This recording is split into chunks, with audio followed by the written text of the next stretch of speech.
వీరప్ప వీరప్ప వీరప్ప వీరప్ప వేరగాడు వీరప్ప వేరగాడు. ఆ వీరభద్రుడే వీరప్ప, వీరప్పని వీరభద్రుడు. ఆ భద్రకాళి ఆమె, అక్కమంకాలి ఏమే, కామరాతి ఏమే, కత్తి చేతిలో కత్తి కామరాతి. అయితే ఆయన యొక్క నిదర్శన మార్గాన్ని మనకు ఈ ద్వారా, ఈ జన్మం ద్వారా ఆ పని చేసుకుంటున్నాడు అన్నమాట. మనమందరం ఏంటి కొరకు వచ్చినాం? జీవితంలో మంచి తెలుసుకొని చెడు ఏముందో మనకు తెలియకుండానే ఎల్లగొట్టడానికి వచ్చింది ఈ జన్మ. అయితే ఆ వీరప్ప దేవుడు మనలోనికి ప్రవేశం చేసి ఏం చేశాడంటే మంచి కార్యాన్ని చేపించుకుంటున్నాడు.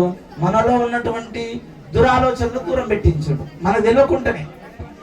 ఏదైతే పాలలో నుంచి వెన్న అయిన తర్వాత వెన్నలేక మారుతుందో, వెన్నను కరిగిస్తే నెయ్యి లేక మారుతుందో, ఆ నెయ్యిని వెలిగిస్తే జ్యోతి వెలుగుతుందో, అట్లా ఇప్పటిదాకా మీరంతా ఒక సల్ల లేకుంటే సల్లలకెళ్ళి వెన్న తీసిన తర్వాత అది నీళ్ళలో వేస్తే కూడా కలవదు, పాల వేసినా కూడా కలవదు, కానీ మన సల్లలో కూడా వేసినా కూడా కలవదు.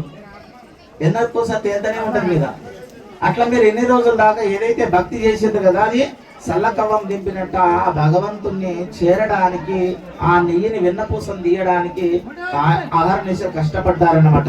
ఆ కష్టమే ఫలం మనకి ఇప్పుడు నెయ్యి రూపంలో, జ్యోతి రూపంలో, ఆ భగవంతుడు వీరప్ప రూపంలో మనకు వచ్చి మనం చేసిన పుణ్యఫలాన్ని ఇచ్చాడన్నమాట. నెయ్యి ఏ విధంగా అయితే జ్యోతి వెలుగుతుందో, మీ లోపల ఉన్నటువంటి ఇన్ని రోజుల దాకా చేసిన 366 రోజులు చేసినటువంటి కష్టంలో ఇది నిష్ఠ నిలబడ్డది కాబట్టి మీరు ఇక్కడ వచ్చి కూర్చున్నారు.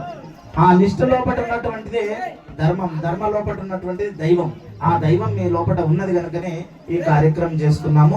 ఇటువంటి పుణ్యఫలం మీ పెద్దలకు, చిన్నలకు, అందరికి, గ్రామస్తులందరికీ కూడా ప్రతి ఒక్కరికి ఆ ఫలం ప్రారంభం ఉంటేనే తప్ప చేస్తున్నామని చెప్పి మీ అందరికీ కూడా అక్కడ కూర్చున్నాం. అయితే చిన్నలకు, పెద్దలకు అందరికీ కూడా స్వామి యొక్క అనుగ్రహం, వీరప్ప దేవుని యొక్క ఆశీర్వాదం ఎల్లకాలం ఉండాలని తెలియజేస్తూ మీకు అందరికి కూడా పేరు పేరున హృదయపూర్వక మనస్మాంజలు తెలియజేస్తూ